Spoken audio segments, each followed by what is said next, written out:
અતિ પ્રભાવશાળી લોકોની 7 આદતો. The 7 habits of highly effective peoples. વ્યક્તિગત પરિવર્તન માટેના સમર્થ નિર્દેશો. નિત્ય જ્ઞાન ઓડિયોઝ. વિભાગ 1. નમૂનાઓ અને સિદ્ધાંતો. અંદરથી બહારની તરફ. Inside out. આ જગતમાં ખરી ઉત્તમતા જેવું કશું નથી હોતું જેને સાચી જીવનશૈલીથી અલગ કરી શકાય. David star Jordan. વ્યવસાય, વિશ્વવિદ્યાલયો તથા પારિવારિક વાતાવરણમાં રહીને 25થી પણ વધુ વર્ષોથી કામ કરતાં મારા સંપર્કોમાં એવી ઘણી વ્યક્તિઓ સાથે થયા છે જેમણે બહારથી અદ્ભુત સફળતા મેળવી હોય અને છતાં તેમના જીવનના આંતરિક સંઘર્ષથી તેઓ દુઃખી હોય. એક એવી આંતરિક સુમેળ અને પ્રભાવકતાની જરૂરિયાત તેમને રહેતી હોય જેના વડે તેઓ તંદુરસ્ત અને વિકસિત સંબંધો લોકો સાથે કેળવી શકે. મને એવું લાગે છે કે જે કોઈ સમસ્યાઓની વાત તેમણે મને જણાવી તેનાથી કેટલીક સાથે તમે પણ પરિચિત છો. મારી કારકિર્દીના જે લક્ષ્યાંકને મેં નિર્ધાર કર્યા હતા તેમને મેં મેળવ્યા પણ ખરા. મને વ્યવસાયિક દ્રષ્ટિએ મોટી સફળતા સાંપડી પણ છે, પરંતુ તેમાં મારા વ્યક્તિગત તેમજ પારિવારિક જીવનનો ભોગ આપવો પડ્યો છે. હવે મારી સાથે મારી પત્ની અને બાળકો નથી. મને તો એ પણ વિશ્વાસ નથી કે હું મારી જાતને જાણું છું. હું એ પણ નથી જાણતો કે મારા માટે શું મહત્વનું છે. મારે મારી જાતને પૂછવું પડે કે શું આ બધું યોગ્ય હતું ખરું? મેં ડાયટિંગ માટે નવી યોજનાઓ બનાવી છે. આ 5 વર્ષની 5મી યોજના છે. હું જાણું છું કે મારું વજન વધી ગયું છે અને મારે આ સ્થિતિ બદલવી છે. હું આ વિષય પર પ્રકાશિત થતા નવા પુસ્તકો અને લેખો નિયમિત વાંચું છું. હું લક્ષ્ય નિર્ધારિત કરું છું, મારી માનસિકતામાં સકારાત્મક અભિગમ ઊભો કરું છું અને જાતને કહું છું કે હું એક કરી શકીશ, પણ હું નથી કરી શકતો. થોડા જ અઠવાડિયાઓમાં હું થાકી જાઉં છું. મારી જાતને આપેલું વચન હું પાડી શકતો નથી. અસરકારક સંચાલન માટે મેં એક પછી એક અભ્યાસક્રમો કર્યા છે. મને થાય છે કે મારા કર્મચારીઓ તરફથી હું કદાચ વધુ પડતી અપેક્ષાઓ રાખું છું. તેમની સાથે મૈત્રીપૂર્ણ વ્યવહાર માટે હું કોશિશ કરું છું અને તેમની સાથે યોગ્ય વ્યવહાર રાખું છું. છતાં મને નથી લાગતું કે મને તેમના તરફથી કોઈ વફાદારીનો અહેસાસ થતો હોય. મને થાય છે કે જો એક દિવસ માટે હું બીમાર પડું તો તે લોકો મોટાભાગનો સમય પાણી પીવાના સ્તરે વાતચીતમાં કાઢશે. હું તેમને શા માટે સ્વતંત્ર અને જવાબદાર બનવાની તાલીમ આપી નથી શકતો કે એવા મહેનતુ કર્મચારીઓ શોધી નથી શકતો? મારો કિશોરવયનો દીકરો બળવાખોર સ્વભાવનો છે અને માદક પદાર્થોની લત લાગી છે. મેં તેને સમજાવવાના ઘણા પ્રયત્નો કર્યા પણ તે મને સાંભળતો જ નથી. હું શું કરી શકું?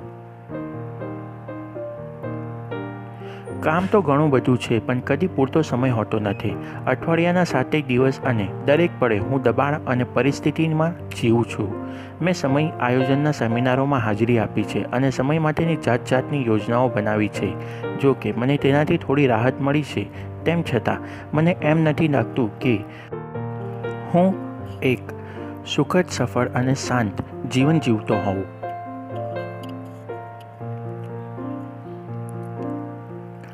મારા સંતાનોને મારે કામનું મૂલ્ય શીખવવું છે, પરંતુ તેમને કોઈ પણ કામ કરવા માટે દર વખતે તેમના ઉપર નજર રાખવી પડે છે અને વાતે તેમની ફરિયાદો સાંભળવી પડે છે.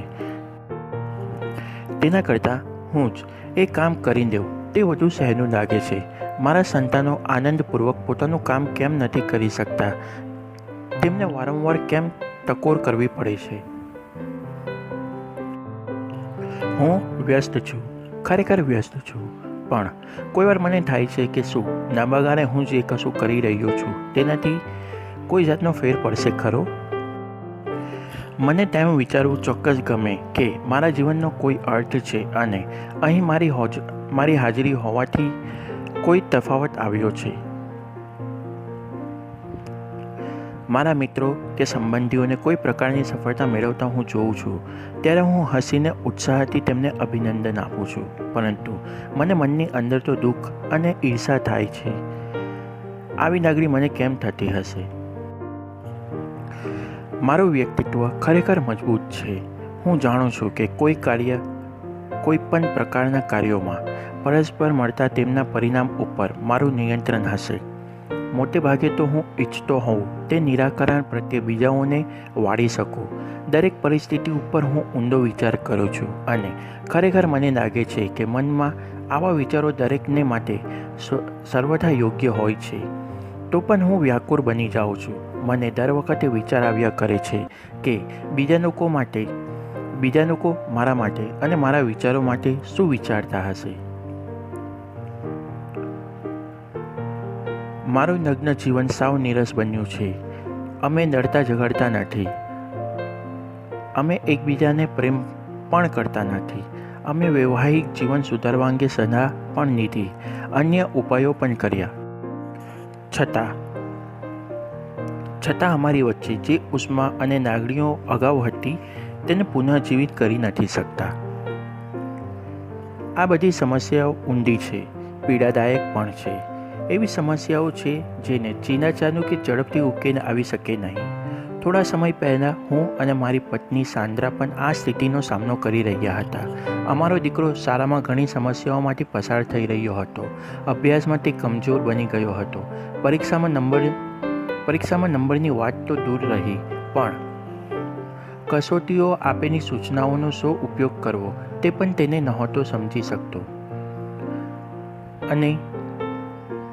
અને તેમાં સારા પરિણામની તો કોઈ વાત જ નહોતી. સામાજિક વ્યવહારમાં પણ ગમે તે હજી નાદાન હતો અને તેના લીધે અમારે ઘણીવાર નીચા જોવું થતું. જો કે રમતગમતમાંથી તે હજી નબળા બાંધાનો હતો, દુબળો પાત્રો હતો અને અણધડ હતો. જેમ કે બેઝબોલ રમતી વખતે બોલ પૂરી ઊંચાઈએ પહોંચે તે પહેલાં જ બેઝબોલનું બેટ તે ગુમાવતો અને બીજા તેના ઉપર હસતા. મને અને સાન્દ્રાને ઘણી ઈચ્છા હતી કે અમે તેને મદદરૂપ બનીએ. અમને હતું કે સફળતા જીવનના દરેક ક્ષેત્રમાં બહુ મહત્ત્વની હોય અને માતા પિતા તરીકે અમારા માટે પણ તે અત્યંત મહત્ત્વની હતી. તેથી અમે તેના પ્રત્યેના અમારા અભિગમ અને વર્તનનો સુધારો કરવાની કોશિશ કરી અને તેના અભિગમ અને વર્તનને પણ બદલવાનો પ્રયાસ કર્યા. તેને ઉત્સાહિત કરવા માટે અમે હકારાત્મક અભિગમ આવે તે માટેના પ્રયાસો આદર્યા. શાબાશ દીકરા, તું એ કરી જ શકશે. અમને ખબર છે કે તું કરીશ. બેટ ઉપર હાથ થોડા ઊંચા રાખ અને બોલ તરફ જ નજર રાખ. બોલ તારી નજીક આવે ત્યાર સુધી બેટ ઊંચું ન કરતો. અને તેને થોડો સારો દેખાવ કર્યો તો અમે તેને વધુને વધુ પ્રોત્સાહિત કરતા. હા, એ સરસ થયું બેટા, એમ જ કરતો રહે. જ્યારે બીજાઓ તેના પર હસે ત્યારે અમે તેને વળી લેતા. છોડો એને, સતાવો નહીં એને, હજી તો એ શીખે છે. અને અમારો દીકરો રડવા લાગતો અને કહેતો કે તે કદી સારું નહીં રમી શકે અને આમ પણ તેને બેઝબોલની રમત ગમતી નથી. અમે ઘણી કોશિશ કરી પણ સ્થિતિમાં સુધારો ન થવાથી અમને ખરેખર ચિંતા થતી હતી. આ બધાની તેના સ્વાભિમાન ઉપર અસર પડતી હતી તે અમે જોઈ શકતા હતા. અમે પ્રોત્સાહન, મદદ અને હકારાત્મક વલણ આપવાની કોશિશ કરી, પણ પછી મળતી રહેતી નિષ્ફળતાને કારણે અમારા અથાગ પ્રયત્ન પછી પણ સમસ્યાનો એક નવા સ્તરે પહોંચીને જાણી. એ સમયે હું દેશના કેટલાક પ્રતિષ્ઠિત સંગઠનો સાથે જોડાઈને નેતૃત્વના વિકાસ સંબંધી પ્રશિક્ષણ આપી રહ્યો હતો. તે વખતે હું IBMના એક્ઝિક્યુટિવ ડેવલપમેન્ટ બ્રાન્ચના લોકો સાથે હું સંદેશા વ્યવહાર અને સમજશક્તિના વિષયમાં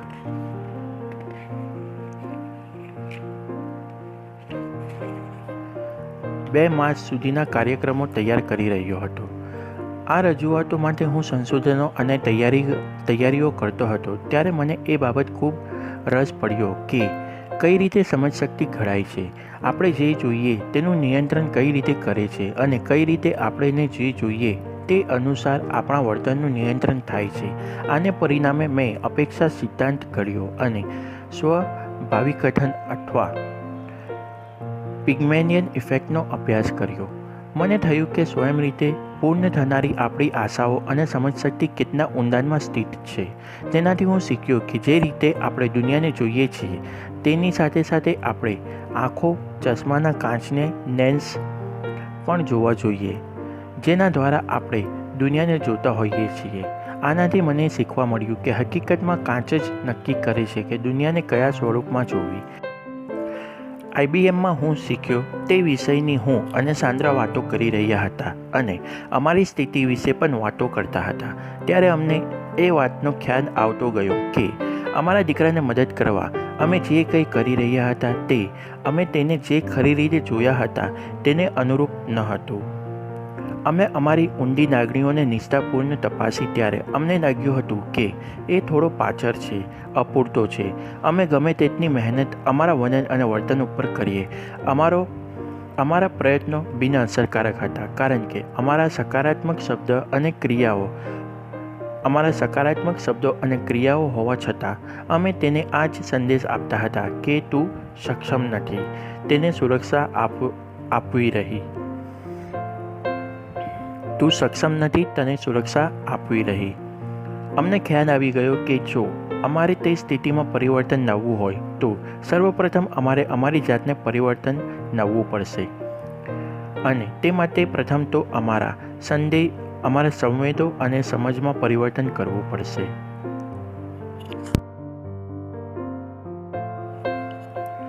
વ્યક્તિત્વ નીતિ અને ચરિત્ર નીતિ. The personality and character ethics.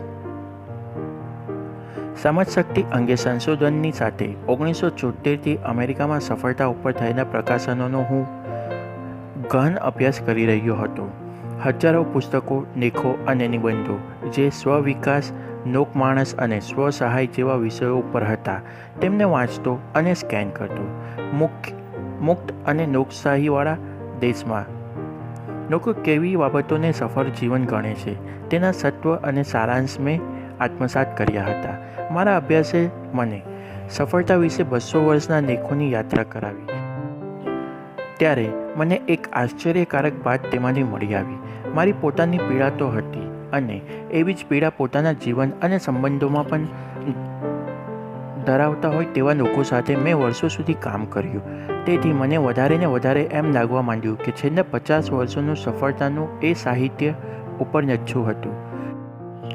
તેમાં મોટી અને તીવ્ર સમસ્યાઓ માટે પણ સામાજિક પ્રતિમા વિશેની સભાનતા, ઝડપી નિરાકરણો, જાણે સામાજિક બેન્ડ-એડ અને એસ્પિરિન હોય તેવા તાત્કાલિક ઉકેલો મોટે ભાગે અપાતા અને કેટલીક વાર તો તે સમસ્યાઓના કામચલાઉ ઉકેલ આવતો લાગે પણ જે મૂળ કે અંતર્ગત સમસ્યા હોય તેને સહેજ સ્પર્શતા ન હતા, જેથી તે વારંવાર ફરી ઊભી થતી રહેતી અને સડો વધારતી રહેતી.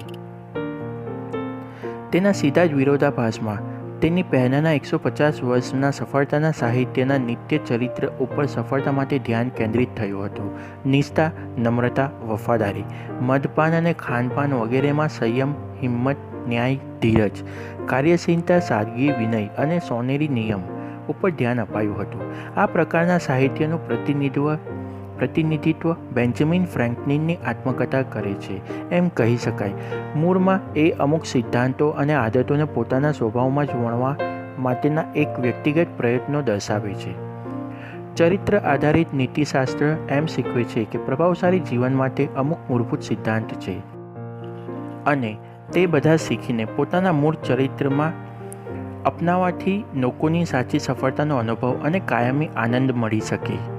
પ્રથમ વિશ્વયુદ્ધ બાદ સફળતાની વ્યાખ્યા ચરિત્ર નીતિથી હટીને જેને આપણે વ્યક્તિત્વ નીતિ કહી શકીએ તેના પ્રત્યે વળી.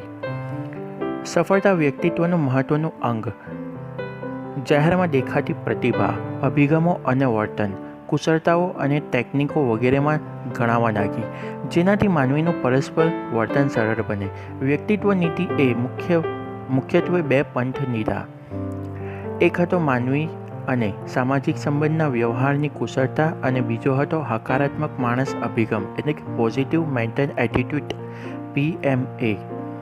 આ તત્વોને પ્રેરણાત્મક અને કેટલીકવાર પ્રમાણિક સૂત્રોમાં રજૂ કરવામાં આવતા, જેમ કે તમારો અભિગમ તમારી ઊંચાઈ દર્શાવશે, ચીડાયેલા ચહેરા કરતાં હાટું મોડું વધુ મિત્રોને આકર્ષે, અને માનવીનું મગજ જે કોઈ બાબતો વિચાર કરી શકે અને તેમાં શ્રદ્ધા રાખે તેને તે સિદ્ધ કરી શકે છે વગેરે.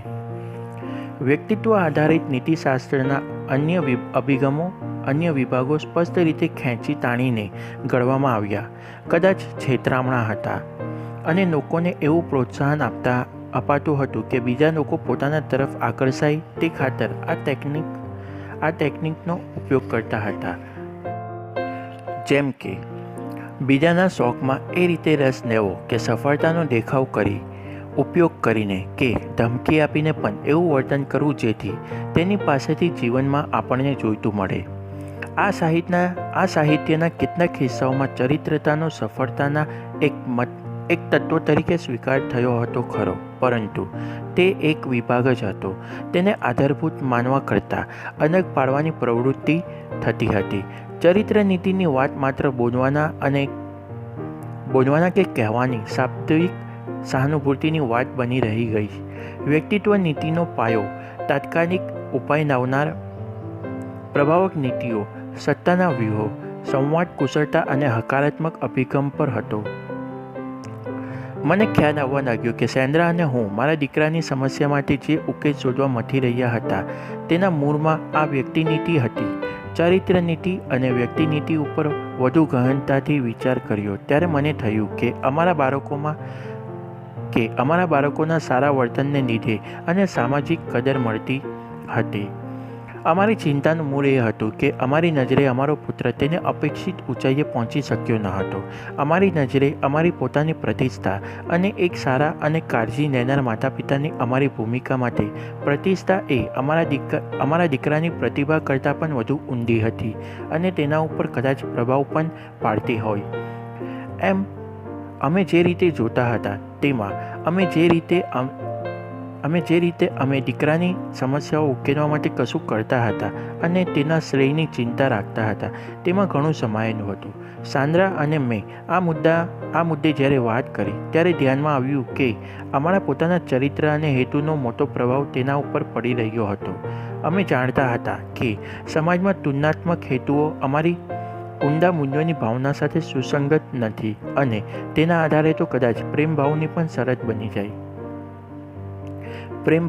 શરતી બની જાય અને છેવટે તો કદાચ દીકરાની સ્વમૂલ્યાંકનની ભાવના જ ઘટી જાય. આથી અમે નક્કી કર્યું કે અમારા પ્રયત્નો અમારા પૂરતી સીમિત રાખીને અમારી ટેકનિકો ઉપર નહીં પરંતુ અમારા ઊંડાણપૂર્વકના હેતુ અને તેની પ્રત્યેની અમારી સમજ ઉપર. દીકરામાં પરિવર્તન લાવવાને બદલે અમે તેનાથી થોડા દૂર થવાનું વિચાર્યું. તેનાથી અમને જુદા કરવાનું અને તેની ઓળખ, તેના વ્યક્તિત્વ અને તેની વિશેષતા અને મૂલ્યને સમજવાનું નક્કી કર્યું. ઊંડા વિચાર સાથે શ્રદ્ધા અને પ્રાર્થના દ્વારા અમે ધીમે ધીમે અમારા દીકરાની વિશેષતાઓ સમજવા લાગ્યા. અમને તેનામાં સંભાવનાઓ અને ક્ષમતાના એક પછી એક સ્તરો જણાયા જે તેની પોતાની ગતિથી વિકસિત થશે. અમે હવે નિરાંતનો શ્વાસ લેવાનું નક્કી કર્યું અને તેના પોતાના વ્યક્તિત્વને નિખરવા દેવાનું વિચાર્યું. અમારી કુદરતી ભૂમિકાને અને તેને માટે સ્વીકાર, પ્રસન્નતા, મૂલ્યવાન ગણવા અંગેની માની અમારા પોતાના હેતુઓ ઉપર પણ અમે સભાનતાથી કામ કર્યું. અમારી અંદર જ સુરક્ષિતતાના સ્ત્રોતો બનાવ્યા જેથી અમારી સ્વમૂલ્યની ભાવનાઓ અમારા સંતાનના સારા વર્તન ઉપર આધારિત ન રહે. અમારા સંતાન પ્રત્યેની અમારી જૂની સમજને અમે ઢીલી મૂકી અને મૂલ્ય આધારિત હેતુઓને સ્થાપન આપતા ગયા. ત્યારે નવી ભાવનાઓ આવતી જણાઈ. તેની કોઈ અન્ય સાથે સરખામણી અને આંકણી કરવાને બદલે હવે અમે તેનો આનંદ લેવા લાગ્યા. અમારી પોતાની કલ્પિત ભાવનામાં તેને ધારવા અને સ્વીકૃત સામાજિક અપેક્ષાઓથી તેને માપવાનું અમે બંધ કર્યું. દયાથી અને હકારાત્મક રીતે પણ તેનો દોરી સંચાર કરીને તેના સમાજના સ્વીકૃત નમૂના તરીકે ગણવાનું છોડી દીધું, કારણ અમે તેને મૂળભૂત રીતે પૂરતી અને બીજાઓની ટીકા તેમજ જીવનના સંઘર્ષ સામે લડવાની ક્ષમતા ધરાવતો જોયો અને તેથી તેને સુરક્ષિત રાખવાના પ્રયત્નો અમે છોડી દીધા. આમ તો તે આવા સુરક્ષાના આવરણમાં ઉછેરાયો હતો, તેથી કેટલાક સમય માટે તેની એ દિશા બંધ થવાનું દુઃખ થયું અને તેને એ વ્યક્ત કર્યું ત્યારે તેનો અમે સ્વીકાર કર્યો. જો કે પ્રતિભાવ હંમેશા ન આપ્યો. અમારો મૌન સંદેશ આ હતો: અમારે તારી રક્ષા કરવાની જરૂર નથી. તું સ્વયં મૂળભૂત રીતે સક્ષમ છે. જેમ અઠવાડિયા અને મહિનાઓ વીતતા ગયા તેમ તેનામાં આત્મવિશ્વાસનો સંચાર થતો ગયો અને તે પોતાને આત્મવિશ્વાસથી ભરપૂર માનવા લાગ્યો. તે પોતાની ગતિથી ખીનવા લાગ્યો. સામાજિક માપદંડોમાં તે વળી અસાધારણ પુરવાર થયો. અભ્યાસમાં, સમાજ વ્યવહારમાં અને રમતગમતમાંય ઝડપથી અને કુદરતી કહેવાય તેવી વિકાસ ગતિ કરતાં પણ વધુ ઝડપથી. વર્ષો વીતતા ગયા તે બાદ તેને વર્ણની વિવિધ વિદ્યાર્થી સંસ્થાઓમાં નેતૃત્વના પદો ઉપર થઈ. રાજ્યભરના સ્તરે તે રમતવીર બન્યો અને અભ્યાસમાં એ લેવલના પરિણામો ઘરે લાવવા લાગ્યો. એનામાં એક આકર્ષક અને નિર્દોષ વ્યક્તિત્વ ખીલ્યું, જેથી અલગ અલગ ક્ષેત્રના લોકો સાથે તે બિનજોખમી સંબંધો કેળવી શક્યો. સાંદ્રા અને મારું માનવું છે કે અમારા દીકરાની સમાજમાં પ્રભાવ પાડતી સિદ્ધિઓ તો પોતાના વિશેના તેના અભિપ્રાયની આકસ્મિક કે અણધારી અભિવ્યક્તિઓ છે, નહીં કે સામાજિક પુરસ્કાર માટેના પ્રતિભાવો. સાંદ્રા અને મારે માટે આ એક આશ્ચર્યજનક અનુભવ હતો અને અમારા સંતાનો સાથેના વ્યવહાર અને અન્ય ભૂમિકાઓમાં પણ ખૂબ જ સૂચનાત્મક હતો. અમારા વ્યક્તિગત સ્તરે તેમાંથી અમને સભાનતા મળી કે વ્યક્તિત્વ નીતિ અને ચરિત્ર નીતિ વચ્ચે કેટલો મોટો તફાવત છે. અમારી એ દ્રઢ માન્યતા વિશે એક ભજનીકની અભિવ્યક્તિ કંઈક આવી છે: તમારા સ્વયંના દિલને બને તેટલી મહેનતથી ફંફોશો, કારણ કે તેમાંથી જ જીવનના મુદ્દાઓ વહે છે. પ્રાથમિક અને ગૌણ મહાનતા, પ્રાઇમરી એન્ડ સેકન્ડરી ગ્રેટનેસ. મારા દીકરા અંગેના અનુભવ, સમજશક્તિ વિશેનો મારો અભ્યાસ અને સફળતાના સાહિત્યનું વાંચનથી મને જીવનમાં આહા જેવો અનુભવ થયો હતો, જેથી અચાનક સમાજનું માળખું યોગ્ય રીતે ગોઠવાઈ જાય. અચાનક મને સમજાયું કે વ્યક્તિત્વ નીતિનો પ્રભાવ કેટલો શક્તિશાળી હતો.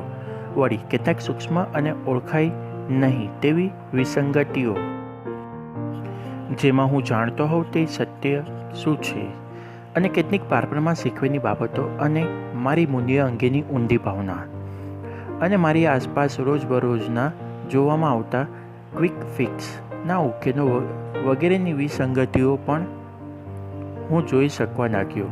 હવે મને ઊંડાણના સ્તરે સમજાવવા લાગ્યું કે જેમ જેમ હું વર્ષો સુધી જીવનના દરેક ક્ષેત્રના લોકો સાથે કામ કરતો ગયો, તેમ હું જે સિદ્ધિઓ શીખવતો અને હું જે પ્રભાવ જાણતો તે લોકપ્રિય મતથી ઘણીવાર જુદું જણાતું હતું. હું એમ નથી કહેવા માંગતો કે વ્યક્તિત્વ નીતિ વ્યક્તિત્વનો વિકાસ, સંદેશા વ્યવહારની કુશળતાની તાલીમ અને પ્રભાવક વ્યૂહોના અને સકારાત્મક વિચારોના ક્ષેત્રનું શિક્ષણ લાભદાયી નથી. હકીકતમાં સફળતા માટે તે ઘણી જરૂરી બને જ છે એમ હું માનું છું, પરંતુ આ બધા ગૌણ તત્વો છે, પ્રાથમિક તત્વો નથી. કદાચ અગાઉની પેઢીઓએ ઘડેલા પાયા ઉપર ઇમારત ચણવાની આપણી માનવીય ક્ષમતાના વપરાશમાં આપણા ચંતર ઉપર જ એટલા કેન્દ્રિત બન્યા છીએ કે અજાણતા આપણે એને ધારણ કરનાર પાયાને જ ભૂલી ગયા છીએ. આપણે પાક નણવાની આદતમાં એટલા ફસાયા છીએ કે ઘણા લાંબા સમયથી વાવણી જ નથી કરી અને કદાચ આપણે વાવણીની જરૂરિયાતનું મહત્ત્વ વિસરી ગયા છીએ. હું જો પ્રભાવ પાડવાની યુક્તિઓ અને વ્યૂહ વાપરીને મને જે જોઈતું હોય તે બીજા પાસે કરાવું, વધુ સારું કામ કરું અને વધુ હેતુપૂર્ણ બનું, જેથી લોકોને બહુ ગમું અને બીજા મને ગમે. ત્યારે જો મારું ચરિત્ર મૂળભૂત રીતે ખરાબ હોય, છેતરામણું હોય, કપટી અને દંભી હોય, તો લાંબા ગાળે હું સફળ તો નહીં જ થઈ શકું. મારા દંભને લીધે અવિશ્વાસ ઊભો થશે અને હું જે કંઈ કરું તે બંનેને સારા માનવી સંબંધો ટેકનિકો વાપરો તો પણ છેતરપિંડી જ ગણવામાં આવશે. તમારી વાચા ગમે તેવી પ્રભાવક હોય, તમારા હેતુ ઉચ્ચ હોય, પણ જો તમારામાં લોકોને વિશ્વાસ ઓછો હોય કે ન જ હોય તો શાશ્વત સફળતાનો પાયો બંધાશે જ નહીં. માત્ર મૂળભૂત સિદ્ધાંતો જ કોઈ પણ ટેકનિકને જીવન બક્ષે છે. માત્ર ટેકનિક ઉપર ધ્યાન કેન્દ્રિત કરવું એ જાણે શાળા જીવન ગોખણ પટ્ટીથી પસાર કરવા જેવું છે.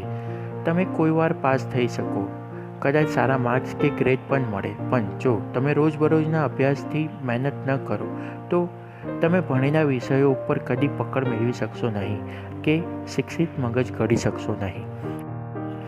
તમે કોઈ વાર એ વાતે વિચાર કર્યો છે કે ખેતીમાં ઉતાવળ કરવી એ કેવું હાસ્યાસ્પદ લાગે? વસંતમાં વાવણી કરવાનું ભૂલી જવાય, ઉનાળામાં ફક્ત આનંદ માણવો અને શરદ ઋતુમાં પાક માટે તાત્કાલિક ઉપાય અજમાવવા એ મૂર્ખતા નહીં તો બીજું છે? ખેતી એ કુદરતી વ્યવસ્થા છે. તેની કિંમત ચૂકવવી તો પડે જ અને તેની પ્રક્રિયા પણ સાચવવી પડે. તમે જે વાવો તે જ તમે હંમેશા લણશો. એમાં કોઈ ટૂંકો માર્ગ, શોર્ટકટ છે જ નહીં. છેવટે તો માનવ વ્યવહાર, માનવ સંબંધોમાં પણ આ જ સિદ્ધાંત લાગુ પડે છે. પાક વાવવા અને લણવાની વ્યવસ્થા ઉપર જ આધારિત એ કુદરતી વ્યવસ્થાઓ છે. ટૂંક સમય માટે કેટલીક અકુદરતી સામાજિક વ્યવસ્થાઓ, જેમ કે શાળા શિક્ષણ દ્વારા તમે જીવન પસાર કરવા માટે માનવ સર્જિત નિયમોનો દોરી સંચાર કઈ રીતે થાય તે શીખી શકો, રમત રમી શકો ખરા. મોટાભાગના ટૂંકા ગાળાના કે એક વારની મુલાકાતના માનવ સંબંધો માટે તમે વ્યક્તિ નીતિ વાપરી શકો અને આમ પોતાના કુશળતા વાપરીને સારી છાપ અને આકર્ષણ ઊભા કરી શકો. જેમાં તમારે બીજા લોકોના શોખમાં રસ હોય તેવો દૂર જ કરવાનો હોય છે. તમે કોઈ ઝડપી અને સરળ ટેકનિકો શીખો અને ટૂંકા ગાળાની પરિસ્થિતિમાં તે કામ લાગે, પરંતુ આવા ગૌણ લક્ષણો એકલા જ કોઈ લાંબા ગાળાના કિંમતી સંબંધો જાળવી શકે નહીં. છેવટે તો જ્યાં કોઈ ઊંડી નિષ્ઠા અને મૂળભૂત ચરિત્ર શક્તિ ન હોય ત્યારે જીવનના પડકારો તમારા સાચા હેતુઓને ચોક્કસ જાહેર કરી દેશે અને ટૂંકા ગાળાની સફળતાને સ્થાને માનવ સંબંધોમાં નિષ્ફળતા જ મળશે. જેમની ક્ષમતાઓને સામાજિક ઓળખ મળી હોય તેવા ગૌણ મહાનતા ધરાવતા ઘણા લોકોમાં પ્રાથમિક મહાનતા કે ચરિત્રની સારપનો અભાવ હોય છે. તમે જોશો કે વહેલા મોડા તેમને દરેક લાંબા ગાળાના સંબંધમાં, ભલે તે વ્યવહારિક સાથીદારો હોય, જીવનસાથી, મિત્ર કે કિશોરવયનું સંતાન હોય, ઓળખની એક કટોકટી ઊભી થયા વિના રહેતી નથી. ચરિત્ર જ ખરી અભિવ્યક્તિ કરતું હોય છે. ઇમર્સને કહ્યું છે તેમ, તમે શું છો તે મારા કાનોમાં એટલું જોરથી સંભળાય છે કે તમે શું કહો છો તે હું સાંભળી શકતો નથી. અલબત્ત એવી પરિસ્થિતિ હોઈ શકે કે જેમાં લોકોમાં ચરિત્ર શક્તિ હોય ત્યારે સંદેશા વ્યવહારની કુશળતા ધરાવતા ન હોય, અને આવી પરિસ્થિતિ પણ સંબંધોની ગુણવત્તા ઉપર અસર કરતી હોય જ છે. તેમ છતાં તેની અસરો ગૌણ રહે છે. છેવટના વિશ્લેષણમાં કહીએ કે આપણે કશું કહીએ કે કરીએ તેના કરતાં આપણે જે હોઈએ તે બાબત વધુ મોટો સંદેશ આપે છે, અને આપણા બધા તે જાણીએ છીએ. કેટલાક લોકો ઉપર આપણો પૂર્ણ વિશ્વાસ હોય છે કારણ કે આપણે તેમનું ચરિત્ર જાણીએ છીએ. તે લોકો વાકપટુ હોય કે ન હોય, તેઓ પાસે માનવ સંબંધોની ટેકનિકો હોય કે ન હોય, પણ આપણો તેના ઉપર વિશ્વાસ હોય અને તેમની સાથે આપણે સફળતાપૂર્વક કામ કરી શકીએ છીએ. વિલિયમ જ્યોર્જ જોર્નાનના શબ્દોમાં, દરેક વ્યક્તિને શુભ અને અનિષ્ટ વચ્ચે ભેદ પારખવાની એક અદ્ભુત શક્તિ મળેલી છે. તેના જીવનમાં એ એક મૌન અદ્રશ્ય પ્રભાવ પાડે છે. એ માણસ ખરેખર જે છે તેની ઉર્જાનો સતત થતો ઉત્સર્ગ છે, નહીં કે જે હોવાનો તે દોડ કરતો હોય. નિત્ય જ્ઞાન ઓડિયોઝ. અતિ પ્રભાવશાળી લોકોની 7 આદતો. વ્યક્તિગત પરિવર્તન માટેના સમર્થ નિર્દેશો. આ ઓડિયો બુક સાંભળવા બદલ તમારો આભાર. તમારો દિવસ શુભ રહે.